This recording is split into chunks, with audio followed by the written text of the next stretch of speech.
मैं doctor Rakesh research office में आपका स्वागत करता हूं। आज उपस्थित हूं राहु केतु के फल कथन को आगे बढ़ाते हुए राहु केतु फल कथन संख्या 12 को लेके। इसमें हम अभी तक हमने नियम बताए हैं कि राहु केतु किस प्रकार फल करते हैं।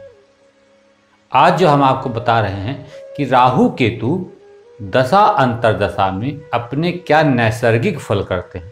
मीन्स नैसर्गिक फल का मतलब परमानेंटली होता है। परमानेंटली मतलब ऐसा फल ये करते ही करते हैं। बाकी अदर जो उनके भावेश होने का या भावेश जिस भाव में बैठे हुए उसके भाव का फल देंगे, ठीक है। अदर फल तो करते ही करते हैं, लेकिन नैसर्गिक रूप से जब भी दशा अंतदशा चलेगी और जिस भाव में बैठा रहेगा राहु, उस प्रकार का वो फल करेगा नैसर्गिक रूप से। सही गलत नहीं, ठीक है, शुभ अशुभ की बात नहीं, लेकिन नैसर्गिक फल परमानेंटली कि चाहे राहु शुभ हो और चाहे राहु अशुभ हो, चाहे ठीक है, चाहे राहु बली हो, चाहे राहु कमजोर हो, लेकिन ये फल उनको करने हैं। इसको बोलते हैं नैसर्गिक फल।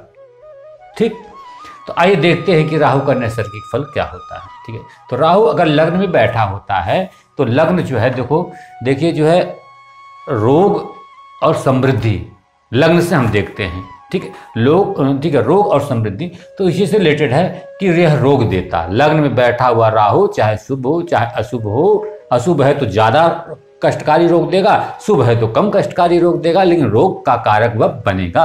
वह रोग देगा और मित्रों को भी कष्ट देगा। आपके जो प्रियजन हैं उनको कष्ट देगा। द्वितीय भाव में अगर राहु है और दशा अंतदशा चल रही है तो वह धनहीनता, स्वाभाविक रूप से उसमें धन में क्या है कमी लाएगा। आपका थोड़ा सा ठीक है स्थिति, आर्थिक स्थिति गड़बड़ करेगा। लेकिन यदि वो शुभ है और अच्छे उसमें है तो अचानक बढ़ाता भी है।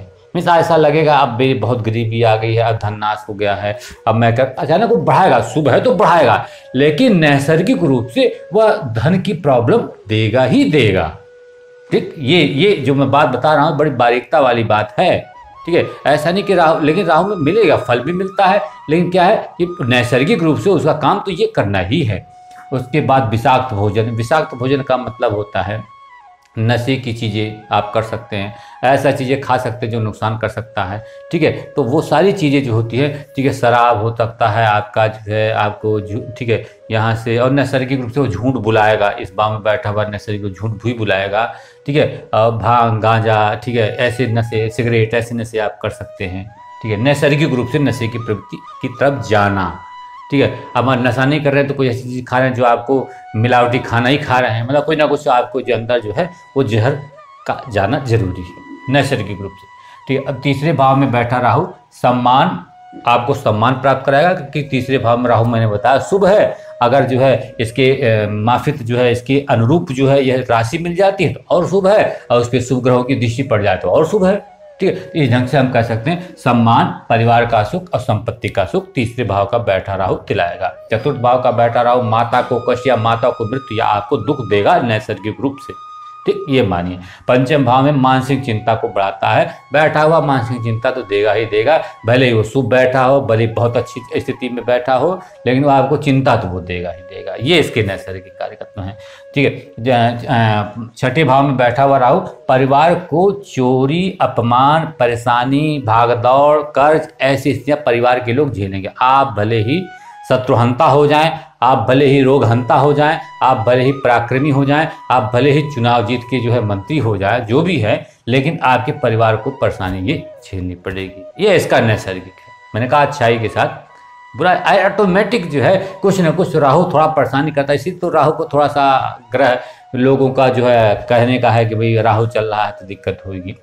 पति या पत्नी को कष्ट मिलता है सप्तम भाव का बैठा राहु, या उनको रोग भी दे सकता है, आपस में विच्छेद भी कर सकता है, कष्ट का मतलब लड़ाई झगड़ा कर सकता है, अलगाव भी दे सकता है। अष्टम का राहु धन हानि देगा, अपमान देगा, कार्यों में रुकावट देगा, रोग देगा। ठीक है, ये तो स्वाभाविक बात है इनमें। ठीक है, ये तो अष्टम में बैठे हुए का भी है, लेकिन धन हानि स्वाभाविक रूप से वह देगा। ठीक है, इसमें नहीं। पिता को कष्ट या मृत्यु, पिता को कष्ट या मृत्यु नवम भाव का राहु देगा। अभाग्य मतलब कोई भी काम न बनने वाला, अपने परिवार में कोई भी काम न बनने वाला, परिवार के लोगों की नौकरी छूटना, परिवार के लोग परेशानी, रोग से पीड़ित होना। अभाग्य मतलब किसी भी कार्य का न बनना, किसी बहुत मेहनत करना, तो अभाग्य जिसे कहते हैं। दसम का भाव, जो दसम में राहु बैठेगा वह रहस्यमय कार्य की तरफ आपको ले जाएगा, वह आपको धर्म में आस्था दिलाएगा, ठीक है, वह ठीक है यज्ञ पूजन कराएगा, गंगा स्नान कराएगा, ऐसा कह सकते हैं दसम भाव का राहु। एकादश का भाव जो राहु होता है वह सभी मामलों के लिए अच्छा होता है, आपकी वृद्धि होती है, आप आगे बढ़ते हो, ठीक। लेकिन वो जो नैसर्गिक कार्यकर्ता इसके हैं, ये तो भाव की तरफ से जो नैसर्गिक कार्यकर्ता आ रहे होता है, जो नैसर्गिक योजना बनाना, गैस की बीमारी दे देना, ठीक है, दिमाग का व्यस्त होना, अकारण डल लगना, अशंका लगना, ये तो उसके साथ आएगा, लेकिन ऐसे सभी मामलों में वह अच्छा कार्य करेगा। द्वादश का राहु निराशा की तरफ और अनचाही हानियों की तरफ ले जाता है, व्यय कराता है, रोग दिलाता है, हॉस्पिटल ले जाता है। लेकिन ये जो मैंने यहाँ पे लिखे हैं ये इसके नैसर्गिक कार्यकर्ता हैं। शुभ होने पर भी राहु ऐसे परिणाम आपको देता रहेगा।